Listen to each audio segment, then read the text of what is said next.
عیسائیوں کی تو ہمارے سے قریب تر ہو جاتی ہے نماز بھی، ان کی جو مسجد کی شکل بھی ہمارے قریب تر انہوں نے کر ڈالی تھی۔ اچھا اسٹوپاز آپ دیکھیں نا جو آپ کے یہاں پرانے زمانے کے آثار ملے ہیں، ان میں آپ کو 2500 نہیں 5000 سال پہلے کے موجودڑوں میں آپ چلے جائیں تو آپ کو اس زمانے میں ان کے معبد آپ کو مل جاتے ہیں، وہاں آنا بیٹھنا بہت کی کوئی شکل اختیار کرنا۔ اسی طریقے سے جو حج ہے یہ تو ویسے ہی اسلام میں طے شدہ بات ہے، ہمارے ہاں اختلاف بھی نہیں ہے اس بات کا کہ یہ تو ابراہیم سے آ رہی ہے یا اس سے پہلے سے آ رہی ہے۔ تو گویا کہ یہ وہ تمام عبادات کی شکلیں جو اسلام کی اس شکل نے، اسلام جو آخری شکل میں ہمارے سامنے آیا ہے، چونکہ یہ بھی ہم تو مانتے ہیں اسلام تو وہی ہے جو پہلے والا ہے، تو یہ جو شکل اس وقت آئی ہے لیٹسٹ ایڈیشن جسے میں کہتا ہوں، وہی عبادات کم و بیش لا رہا ہے جو دین ابراہیم میں تھی، دین عیسیٰ میں تھی، دین موسیٰ میں تھی۔ تو گویا کہ ان کا ایسنس بھی ایک ہے، ان کی فکر بھی ایک ہے، ان کا طریقہ کار بھی ایک ہے۔ تو میں اس بات کو زیادہ نہیں بیان کر سکوں گا کہ کوئی ہمارا مختلف ہے، میں سمجھتا ہوں کہ وہی عبادات ہے نئی شکل میں، اور ایک لفظ میں وہ یہ ہے کہ اللہ سے انسان کا رشتہ کیسے جڑ سکتا ہے۔ اچھا ایک جو تصور آپ نے بیان کیا، یہ اگر ہم ابراہیمی روایت میں دیکھیں یا الہامی روایت میں جس کو ہم کہتے ہیں رکھ کے دیکھیں، لیکن مذاہب دیگر بھی جن کے بارے میں ہمارا نقطہ نظر ہے کہ وہ ایک خدا کی عبادت پر مبنی نہیں ہے، ان کا تصور جو ہے وہ مشرکانہ ہے، ان کے ہاں بھی ہم ایک تصور عبادت دیکھتے ہیں جیسے ہندوستان۔ بات کی چونکہ میری جواب میں یہ تصور تھا کہ ہماری عبادات کم و بیش وہ ہیں جو دین ابراہیمی یا یہ الوہی روایت جسے ہم کہتے ہیں اس میں ہیں۔ آپ کا توجہ دلائی بالکل صحیح بات ہے۔ اچھا وہاں بھی اگر آپ دیکھیں نا، وہاں بھی کوشش یہی ہے عبادات کی ہر شکل میں کہ انسان اپنے معمولات سے تھوڑی دیر ہٹے، ایک وقت ایک کہیں خاص جگہ پہ بیٹھے یا کھڑا ہو یا لیٹے، یا اگر خاص جگہ پہ نہیں بھی جا سکتا تو اپنے ہاں بیٹھ کے اپنے آپ کو اپنے ماحول سے کاٹ لے۔ جیسے صوفی کہتے ہیں نا کہ خلوت در انجمن، انجمن میں بیٹھا ہوا ہے، اپنے آپ کو الگ کر لے اور اس خالق کو، اس ڈائٹی کو جس کا اس کے ہاں تصور پایا جاتا ہے، جو بھی ہے اس کو اس کے حضور پیش کر دے۔ ماورائے حواس، ماورائے حواس ہے اس کی ماورائے بعض کائنات ہے۔ اس کی بہت لوگوں نے مختلف شکلیں کی، بعض نے اس کی کوئی جسمانی ترسیم کی، بت بنائے، کوئی شکل بنا دی، بعد میں یہ بھی نہیں کیا، لیکن یہ وہ مانتے ہیں کہ یہ بت کچھ نہیں ہے، اس یہ شکلیں سب ہے، بنائی ہاں، اس کو کنسنٹریٹ کرنے کے لیے، تو اس ماورا کا چاہے تصور ذہن میں رکھا، چاہے اس کا عملی اظہار سامنے رکھا، عملی کوئی پرسونیفیکیشن سامنے رکھی، لیکن اپنے آپ کے جذبات کو، کیفیات کو سب سے کاٹ کے اس کے سامنے آ کے عاجزی کا اظہار کرنا۔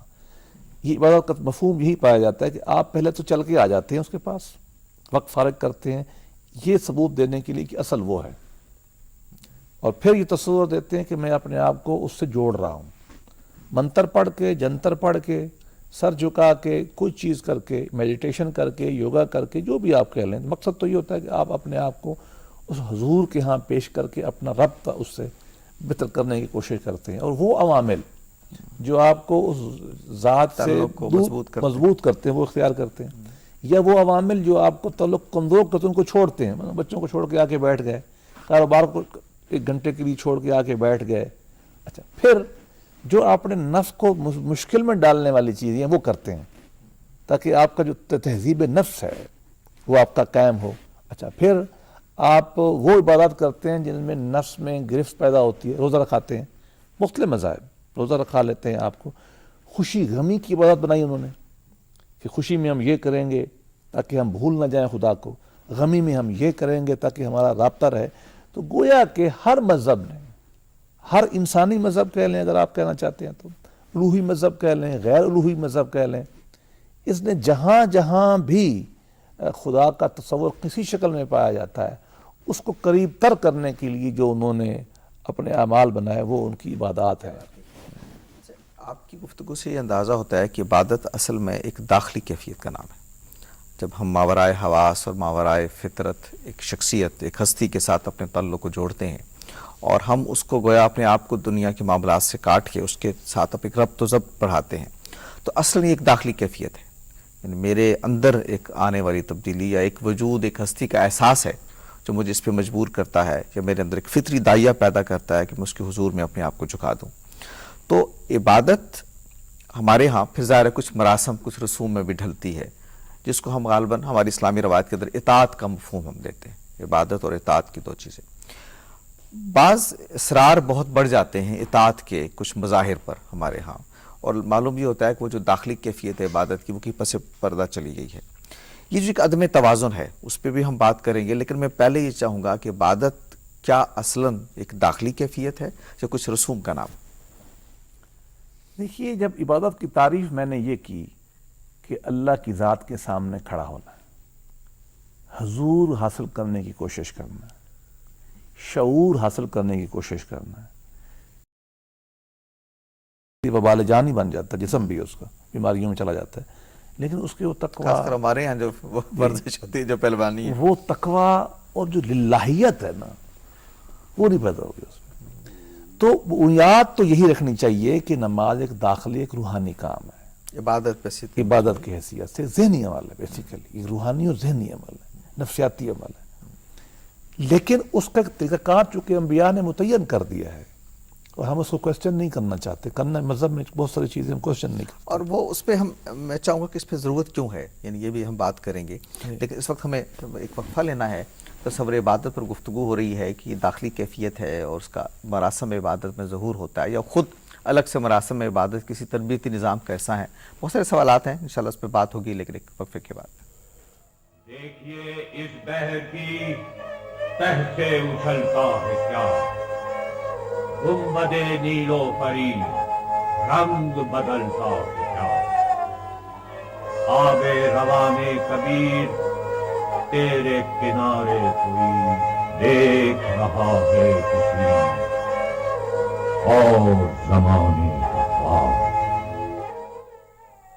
پروگرام میں ایک بار پھر حاضر خدمت ہیں۔ اسلام کی تصور عبادت پر گفتگو ہو رہی ہے، ماہ صیام ہے اور روزہ خود چکی عبادت ہے، اس لیے بہت ضروری ہے کہ ہم یہ جانیں کہ یہ اللہ تعالیٰ نے اللہ کے پیغمبروں کی معرفت سے یہ عبادات کیوں فرض کی ہم پر، اور اصل وہ بنیادی تصور عبادت کیا ہے جس کے تحت ہمیں یہ مراسم عبودیت ادا کرنے ہیں۔ پر صاحب، گفتگو ہو رہی تھی پہلے تصور عبادت پر، اور ہم نے ذکر کیا کہ ایک داخل سے اٹھنے والا ایک تصور ہے جو مراسم عبودیت میں، جس کو نماز روزہ کہتے ہیں، اس میں تبدیل ہوتا ہے، رکوع و سجود میں ڈھلتا ہے۔ اور ایک دوسرا نقطہ نظر پہ ہم نے بات کی کہ یہ گویا ایک کوئی تربیتی نظام ہے جو خارجی مطالبات کی روشنی سے اللہ تعالیٰ نے ہم کو سکھایا ہے۔ فرض تو ہے، لیکن مطلوب یہ ہے کہ خاص اقامت دین کی جدوجہد کے لیے آپ کو تیار کیا جائے۔ دونوں تصورات پہ بات ہوئی۔ بنیادی چیز پھر ہم لوٹتے ہیں اس کی طرف جو پہلے بھی ہو چکا کہ خدا کا شعور، ایک ہستی کا شعور جو ہے وہ آپ کو عبادات پر لے کے آتا ہے، اس کی ضرورت آپ کے اندر فطری داعیے کے طور پر پیدا ہوتی ہے۔ یہ جو شعور ذات ہے، ذات الہی، بعض لوگوں کے نزدیک یہ ایک نفسیاتی عمل ہے۔ آپ خاص کیفیت میں چلے جائیں، مراقبے میں چلے جائیں، خاص طرح کے کچھ معاملات کر لیں تو آپ کے ہاں گویا ایک وجدان نوعیت کی ایک چیز ہے جو ماورائے حواس عقل کوئی معاملہ ہے، ٹھیک ہے۔ لیکن ایک اور نقطہ نظر بھی ہے، وہ یہ ہے کہ معرفت الہی اصل میں ایک شعوری کاوش کا نتیجہ ہے۔ خدا کا شعوری ادراک کا نام ہے یہ۔ میری عقل، میرے حواس اس ہستی کو قبول کر لیں، اور نہ صرف قبول کر لیں بلکہ یہ جان لیں کہ وہ ہے، اور اس کی کائنات کے اندر پھیلے ہوئے جو شواہد ہیں انفس و آفاق میں، یہ اس کے وجود پر دلیل بن گئے ہیں۔ ایک تو یہ ہے کہ میرا جو شعور الہی ہے، یہ شعور ذات الہی ہے، وہ ایک عقلی کاوش، عقلی مشق کا نتیجہ ہے۔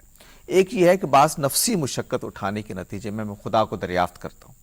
اس پہ بھی تھوڑی سی بات کریں۔ اس فلسفیانہ بحث کو، یہ جو ایک روحانی یا ایک علمی بحث کو اگر ہم ایک بہت ہی عام مثال سے شروع کریں تو بات زیادہ آسان رہے گی۔ ایک آدمی ہے، اس کا نام اللہ بخش ہے، اور اللہ بخش بیماری کی وجہ سے اپنا ذہنی توازن کھو بیٹھا ہے۔ وہ عام لفظوں میں مجنون ہو گیا ہے یا پاگل ہو گیا ہے۔ سوال یہ پیدا ہوتا ہے کہ کیا اس پہ روزہ فرض ہے؟ میرا جواب ہے نہیں۔ کیا پاگل کو یہ ماننا لازم ہے کہ اللہ ہے؟ نہیں۔ اس پہ حج زکوٰۃ نہیں۔ اس سے ذرا اصول اگر بنائیں تو اصول کیا نکلتا ہے؟ اصول یہ نکلتا ہے کہ مذہبیات کا جو ایڈریسی ہے، جس سے مذہب خطاب کرتا ہے، وہ عقل ہے، انسان نہیں ہے۔ جس انسان میں عقل ہوگا اس کے لیے ساری مذہب کی تعلیمات ہو جائیں گی۔ خدا کا وجود بھی اسی کے لیے جس کی عقل ہے، تو عقل کو آپ چھوڑ کیسے سکتے ہیں؟ اس مثال سے آئیں، واپس چلتے ہیں آپ کے جواب کی طرف۔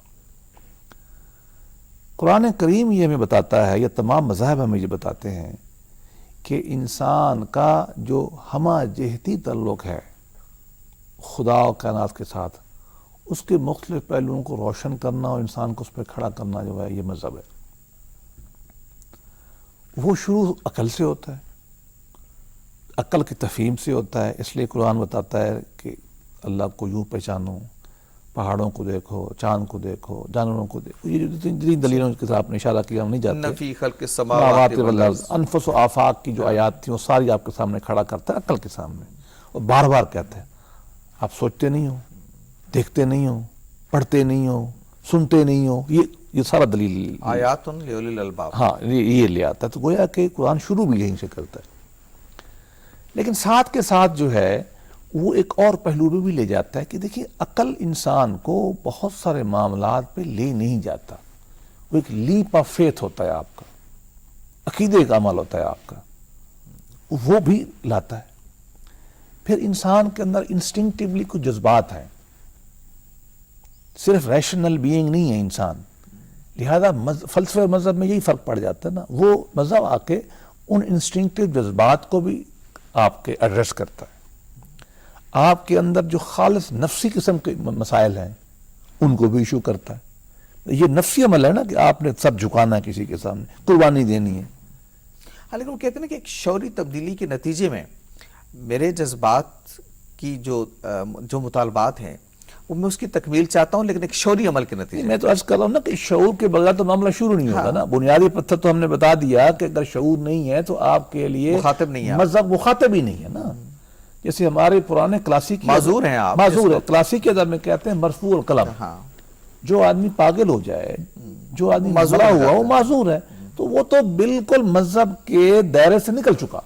جس آدمی کا عمل نہیں ہے، جس کا عقل نہیں ہے، وہ مذہب کا مخاطب ہی نہیں ہے. مذہب اس سے بات ہی نہیں کرتا. مذہب ایک آدمی قتل کر دے اسلام کیا کہے گا؟ کہے گا اس کو کچھ نہ کہو. یہ کہے گا نا. ایک آدمی نماز نہیں پڑھتا اس کو شعور ہی نہیں ہے، شعور ہی نہیں ہے تو مذہب کیا کہے گا؟ اس کو چھوڑو رحم کرو. یہ کہے گا نا. تو میں تو پہلے بات طے کر دی کہ مذہب شروع ہی عقل سے ہوتا ہے لیکن وہاں ختم نہیں ہوتا. مذہب کو استعمال کر کے آپ کو ماوراء العقل چیزوں میں وہ لے جاتا ہے جو انسان کی روحانی یا نفسی چیزیں ہیں. تو میں کہتا ہوں دونوں کو ہم ملا کے چلیں، کسی ایک کو نہ رکھیں. عقل سے شروع کریں اور عقل کی جو سبلائم فارم ہے، انٹیوشن کی فارم میں چلے جائیں گے یا آپ کی حکمت کی شکل میں چلے جائیں گے، اشراق کی ایلومینیشن کی شکل میں چلے جائیں گے. جو میں بنیادی طور پر ہیگیلین یہ کہہ لیں یا ان لوگوں کی بات کو ماننے پہ تیار ہوتا ہوں، بلکہ کانٹ کی بات کو، کہ انٹیوشن بھی ہائر فارم آف انٹلیکٹ ہے. عقل مطلق عقل کی اگلی شکلیں ہیں جو ہم بتاتے ہیں. یہ ریفائنڈ پروسیسز ہے، ریفائنڈ پروسیسز ہے. تو شروع ہم نے عقل سے کرنا ہے لیکن وہاں رہنا نہیں. جو فائنل آسپیکٹس ہیں نا وہ جذباتی نوعیت کے ہوتے ہیں، روحانی نوعیت کے ہیں، وہ نفسی نوعیت کے ہیں. ہم دیکھیں نا ایک چیز کو آپ دیکھتے ہیں وہ بڑی خوبصورت ہے، اس کی سیمیٹری آپ عقل سے دیکھتے ہیں. اس کا مصرف کون ہے یہ آپ عقل سے دیکھتے ہیں.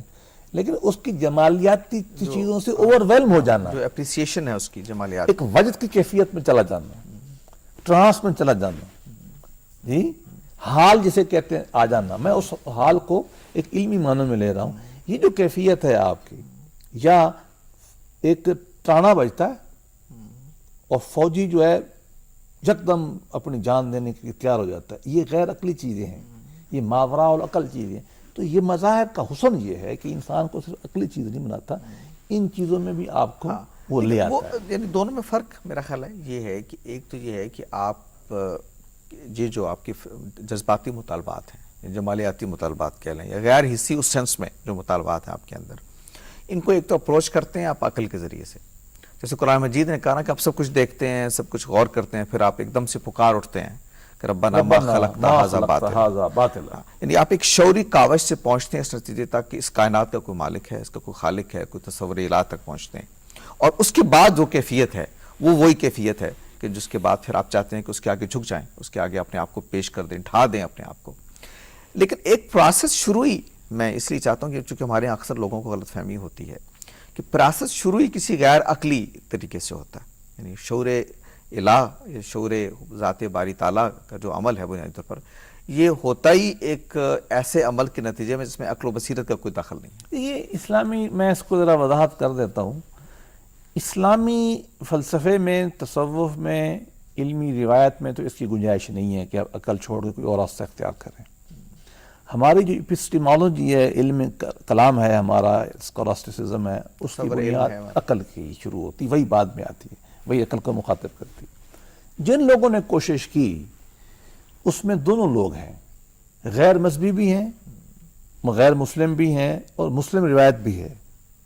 میں مطلب چونکہ آپ اصرار کر رہے ہیں ہم اس پہ آ جاتے ہیں. وہ انہوں نے شروع یہاں سے کیا کہ عقلوں بس کریوں او یار، کہ اے دوست عقل کو ختم کرو.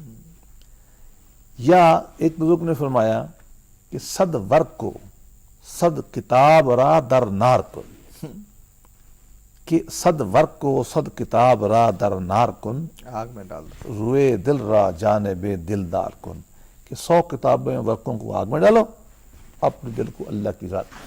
اچھا، یہ ہمارے بزرگوں کی یہ مراد نہیں تھی.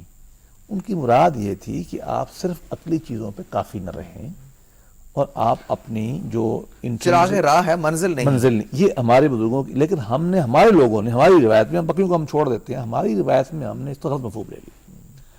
اور وہ اتنا بڑا بزرگ بن گیا جو جتنی بڑی ما فوق الفطرت بات کرے گا، جتنی بڑی وہ ما ان نیچرل بات کرے گا کہ میں نے یہ کر دیا، ایسی ایسی باتیں جو عقل وہم میں نہیں آتی، تو وہ اتنا بڑا بزرگ بن گیا. خدا کے قریب سمجھتے ہیں اس کو، خدا کو قریب سمجھتے ہیں. یہ ہماری روایت کا حصہ نہیں ہے. یا علم چھوڑ دینا، اچھا، یا دنیاوی علم چھوڑ کے خاص علم میں چلے جانا، مراقبے کے علم میں چلا جانا، یا فار دیٹ میٹر مذہبی علم میں چلا جانا، یہ ساری کی ساری اس روایت کا حصہ ہیں جو آپ کو غیر عقلی باتوں پہ لے جانا چاہتی ہے. ہماری روایت یہ نہیں ہے. ہماری روایت میں سب سے خطرناک روایت عقل کی کون سی تھی؟ معتزلہ تھی. اس سے بڑی روایت تو ہمارے یہاں نہیں آئی نا عقل کی. صحیح. نیک لوگ تھے. معتزلہ کا کون بانی ہے؟ پہلے بانی مطلب ادب سے میں کہہ سکتا ہوں حسن بصری ہے نا، صوفیاء کے امام. واصف نے بتا عالم دین، نیک لوگ، راتوں کو جاگنے والے، بصری کی ہلکے کے لوگ تھے. تو ہمارے یہاں عقل کی جو اعلیٰ ترین شکل رہی ہے، ابن سینا ساری رات نماز پڑھتا تھا. عقل کا بڑا امام ہے نا ہمارے یہاں. ابن رشد ہمارے یہاں عقل کا امام شمار ہوتا ہے نا ہر لحاظ سے. غزالی ہمارے یہاں عقل کا امام شمار ہوتا ہے. ابن تیمیہ ہمارے یہاں عقل کا، اور بلکہ تھوڑی سی کروڑ عقل کا امام شمار ہوتا ہے نا. لیکن آپ ان کی زندگی دیکھیں، وہ اللہ کی رات کے سامنے جھکنے والے، تسبیح پڑھنے والے، نماز پڑھنے والے، رکوع و سجود کرنے والے لوگ تھے. تو ہمارے ہاں اب جو روایت بن گئی ہے نا کہ ہم نے خوابوں میں جانا ہے، ہم نے استخاروں میں جانا ہے، ہم نے وہم و گمان میں جانا ہے، اور ہم نے ہر الٹی بات کرنی ہے، ہر غیر عقلی چیز کرنی ہے، دینی سمجھنا ہے یا روحانی معراج سمجھنا ہے، اور عقل اور روحانیت میں فرق کرنا ہے. یا اس کے لیے ایک نئی اصطلاح بنا لی گئی ہے، الٹی غلط اصطلاح تو ہمارے یہاں ہے، غلط معنی دیا، علم لدنی. علم لدنی کا مطلب یہ ہے کہ جس میں کوئی سیر پیر نہیں. وہ جو انبیاء کو اللہ تعالیٰ دیتا ہے، اسی واسطے کے بغیر. بھائی انبیاء تو انبیاء ہیں، انبیاء کو تو کلیم ہی اور ہے. نبی کا تو کلیم ہی ہے کہ میں تم جیسا ہوں لیکن میں تمہارا ہوں نہیں. مجھے تو اللہ نے بنایا ہے، مجھے اللہ میرے سے ہر وقت بات کرتا ہے. نہیں، بات کرتا ہے اللہ میرے ساتھ، اللہ نے مجھے یہ بات کرتا ہے. نبی تو کہتا ہی ہے. میری کہاں ہمت ہو سکتی ہے یار کہ میں یہ کہوں کہ میں اللہ سے لے کے آپ کو دے رہا ہوں؟ میں تو کمزور آدمی ہوں. بلکہ ختم نبوت کا انکار بھی ہے سینس میں. بھائی وہ تو اللہ معاف کرے، میں تو اپنی ذاتی کیفیت میں اس قابل نہیں سمجھتا اپنے آپ کو کہ میں یہ دعویٰ کروں کہ میں تو اللہ معاف کسی واسطے کے، بلکہ میں یہاں کہوں کہ میں اللہ کے نبی سے لا رہا ہوں. میں تو یہ بھی ہمت نہیں کر سکتا. میں تو کہوں گا اچھا مجھے بزرگوں نے جو پتہ ہے کتابوں میں آ گیا، میں نے تو پڑھ لیا، میری تو اتنی حیثیت ہے. یہ کلیم کرنا کہ میں براست خدا کے پہنچ جاؤں گا ان راستوں پر، بلکہ گمراہی ہے اس دور میں. ہم اس کو ماننے کو بالکل تیار نہیں. ہماری روایت یہ روایت ہے کہ اللہ ایک مخلوق جو بنائی ہے اللہ نے، یہ عقلی مخلوق ہے. اچھا، میں پھر لوٹتا ہوں اسی تصور عبادت کی کانٹیکس میں ساری گفتگو ہو رہی ہے کہ عبادت ہم نے یہ سیکھا اور یہ جانا کہ ایک داخلی کیفیت، ایک داخلی مطالبہ ہے. جب ہم خدا کی ذات کا ایک شعوری احساس اپنے اندر پیدا کر لیتے ہیں تو پھر اس کا ایک مطالبہ ہے کہ اس کے آگے جھک جائے، اور اس پہ انسان غلطی کرتا ہے. جو ہم شروع میں پہلا سوال جو ہم نے کیا تھا کہ اسلام کے تصور عبادت کے امتیازات کیا ہیں، وہ یہ کہتا ہے کہ انسان کو بھٹکنے کے چونکہ امکانات ہیں. کبھی کسی لات کے آگے سر ٹیک دے گا، کسی درخت کے آگے سر ٹیک دے گا، کبھی کسی پتھر کو خدا مان لے گا. یہ سارے اس کے ہاں موساد پیدا ہو جاتے. تو بہت لازم ہے کہ اس کا یہ جو فطری مطالبہ ہے اس کو کسی اس رنگ میں ڈال دیا جائے جو خود خدا چاہتا ہے. یعنی اس سے بہتر تو کوئی چیز نہیں نا کہ ہم خدا کے آگے ڈھہ گئے اور ہم نے کہا کہ اللہ میاں اب آپ ہی بتائیے ہم آپ کی عبادت کیسے کریں. یہ میرے اندر سے مطالبہ اٹھ گیا, اب اس کا جواب میں تو اپنی عقل سے تلاش نہیں کر سکتا, آپ ہی بتائیے. تو اللہ اس کے جواب میں پیغمبروں کو بھیجتا اور وہ یہ بتاتے ہیں کہ اللہ کی عبادت کیسے کریں. تو گویا یہ جو میرا شعوری احساس ہے اس کی تکمیل کے لیے جو نبی کی ضرورت ہے کہ وہ مجھے بھٹکنے سے روک لے اور میں ویسے عبادت کروں جیسے میں عبادت جس کی کرنا چاہتا ہوں وہ چاہتا ہے کہ میں کروں. تو یہ جو انسٹیٹیوشن ہے نبوت کا تصور عبادت کی تفہیم میں, اس کی اہمیت کو بھی میں چاہتا ہوں واضح ہو. میں کہہ سکتا ہوں یا کہنے کی جرات کر سکتا ہوں کہ عبادت بنیادی طور پر ایک وارفتگی کا نام ہے کہ آپ نے اپنے آپ کو گرا دیا کہ کسی کی در پہ. اب آپ جب گرے ہوئے ہیں تو گرتے ہوئے کرنا کیا ہے آپ نے, یہ بعض اوقات وارفتگی آ جاتی ہے, وارفتگی کی کیفیت آ جاتی ہے نا, اپنے آپ کو مٹا رہے ہیں آپ. اس وارفتگی میں کہ آپ نے کیا کرنا ہے, کپڑے پھاڑنے, دیوانگی میں جو فرزانگی کی ضرورت ہے یہ کام کرتا ہے نبی آگے. وہ بتاتا ہے کہ اچھا یہ کیفیت تو آپ کی آ گئی, لیکن نفسی لحاظ سے یہ علمی لحاظ سے اس وارفتگی کو, دیوانگی کی کیفیت کو ہم آپ کو بتاتے ہیں کہ آپ نے کنٹین کر کے کنٹرول کر کے کیسے رکھنا ہے تاکہ اس میں آپ کی جسمانی عمل بھی شامل ہو جائے جو آپ کی ضرورت ہے, مطالبہ ہے وہ بھی شامل ہو جائے, لیکن اس کی جو روحانی پہلو ہے وہ بھی اعلیٰ ترین شکل میں اختیار کر لیں. اس میں فوش بھی پیدا نہ ہو, ولگیرٹی بھی پیدا نہ ہو, ایک ڈیسنسی بھی رہے, ایک مینرزم بھی رہے, ایک ایٹیکیٹس بھی رہے. تو یہ دونوں کو وہ آ کے بیلنس کرنے کی کوشش کرتا ہے. اس لیے اگر آپ عبادات میں دیکھ لیں ہمارے جتنی بھی ہیں وہ سب میں یہ عمل پایا جاتا ہے. کھڑا ہونا ہے, جھکنا ہے, یہی ہے نا, پیسے دینے ہیں, بھوک رکھنی ہے, سفر کرنا ہے, یہ مشقت کی چیزیں ہیں. یہ سارے کی ساری ہماری عبادات انہی چیزوں کی گرد گھومتی ہے. یا بیٹھ کے کچھ دیر میڈیٹیٹ کر لینا جس کو آپ ذکر کہہ دیتے ہیں, چلو اچھا آپ کا تعلق جو ہے اسے ریفریش ہو جائے. یا دوسرا بڑا عجیب و غریب پہلو ہمارے مذہب کا ہے, بعد میں میری خواہش ہوگی ہم تفصیل سے بحث کریں, کہ اس نے اس نفسی کیفیات کو حاصل کرنے اور اس اعلیٰ روحانی کیفیت کو بڑھانے کے لیے سوشل ایکشن پہ بہت زور دیا ہے. یہ اسلامی عبادات میں بعد میں, لیکن فی الحال اتنا کافی ہے سماجی پہلو سے آپ کا روحانیات کو بڑھانا, یہ اسلام کا کمال تھا.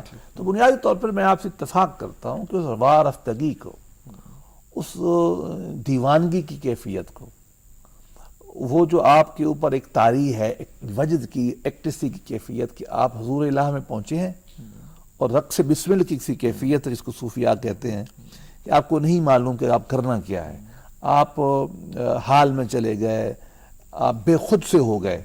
اب اس بے خودی کو کنٹرول کرنا ہے, اس کو ایک شکل دینی ہے, اس کو چینل دینا ہے.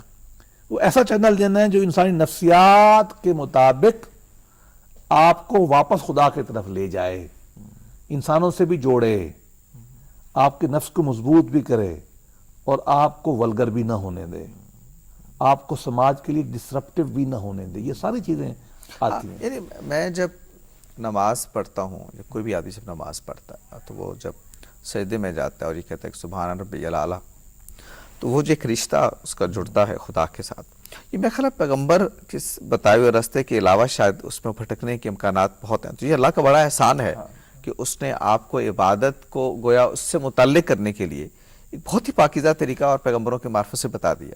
تو یہ جو پیغمبر کا انسٹیٹیوشن ہے, یعنی وہ تو زندگی کے ہر پہلو میں اس کی جو اہمیت ہے, خاص طور پہ عبادت کے تصور میں, چونکہ ہمارے یہاں عام طور پر یہ سمجھا جاتا ہے کہ عبادت جب ایک میں نے کچھ روحانی منازل طے کر لی تو اب خدا سے چونکہ براہ راست میں متعلق ہو گیا, تو گویا یہ انسٹیٹیوشن جو مجھے خدا سے ملا رہا ہے یہ غیر متعلق ہو گیا یا اتنا اہم میرے لیے نہیں رہا. اس لیے میں چاہتا ہوں کہ چونکہ اس میں بہت گمراہی عام طور پہ ہمارے یہاں دخل دیتی ہے اور اس سے پھر بہت سارے چیزیں پیدا ہوتی ہیں, تو پیغمبرانہ انسٹیٹیوشن کی جو اہمیت ہے اس کو ہم زیادہ سے زیادہ لوگوں تک کھول سکیں. پیغمبر کا مربی ہونا تو اس میں بھی ظاہر ہو گیا کہ آپ کی بے رفتگی کو بھی وہ ہدایت دینے پہ لے آتا ہے.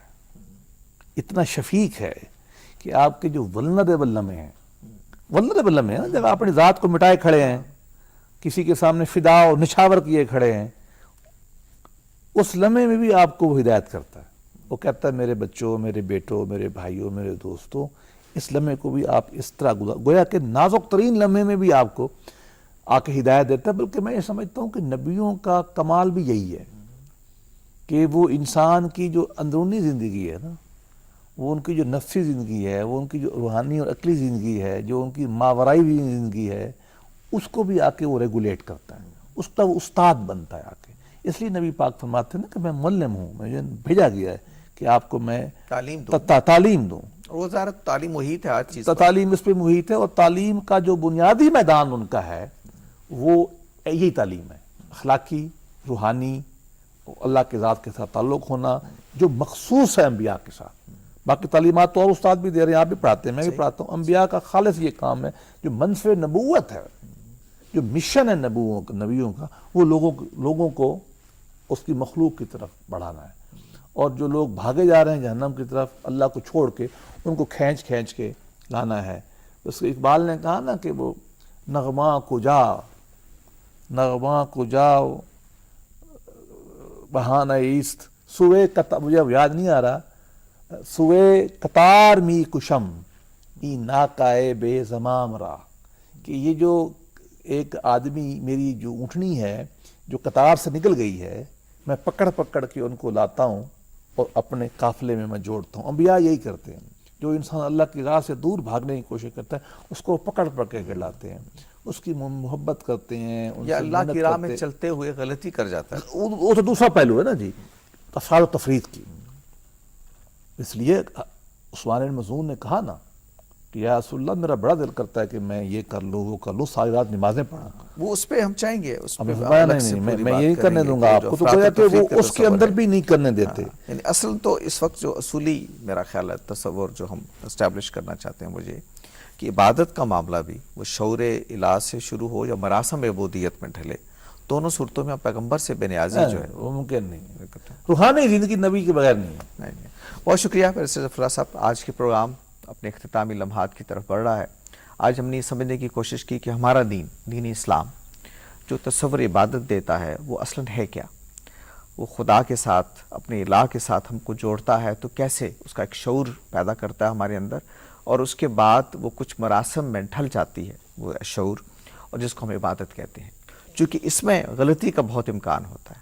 ہم نہیں جانتے کہ جس ہستی کے آگے ہم گر رہے ہیں، جس کے اندر ڈھے چلے جا رہے ہیں، وہ ہم سے کیا مطالبہ کرتی ہے، ہم اس کے سامنے کیسے اپنی عبادت کے مراسم کو ادا کریں. تو اس کے لیے بہت ضروری ہوتا ہے کہ اللہ کے پیغمبروں کی ہم ہاتھ تھام لیں، ان کے پیچھے چلیں، کیونکہ وہی ہمیں بتانے کا واحد ذریعہ ہے.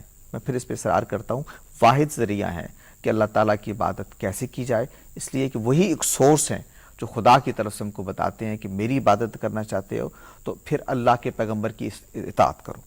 یہ خود قرآن مجید نے ہم کو سکھایا ہے کہ اللہ کی عبادت کرنی ہے تو اس کا ایک ہی راستہ ہے کہ ہم اللہ کے پیغمبر کی اطاعت کریں. یعنی جیسے عبادت کرنا آپ نے ہم کو سکھایا ہم ویسے عبادت کریں. لیکن اس سے انسان جب پیغمبرانہ روایت سے ہٹتا ہے تو اس کے اندر کیسے افراط و تفریق پیدا ہوتی ہے، کیسے وہ عبادت کا تصور کچھ مراسم میں ڈھلتا ہے لیکن خدا سے انسان کو دور لے جاتا ہے. یہ بڑا اہم پہلو ہے جس پہ انشاءاللہ آئندہ پروگرام میں گفتگو کریں گے. میں بیرسٹر صاحب آپ کا بہت شکر گزار ہوں. تصور عبادت کو سمجھنے میں آپ نے ہماری مدد کی. آج کے پروگرام کا وقت ختم ہو رہا ہے، اجازت چاہتا ہوں. اللہ حافظ.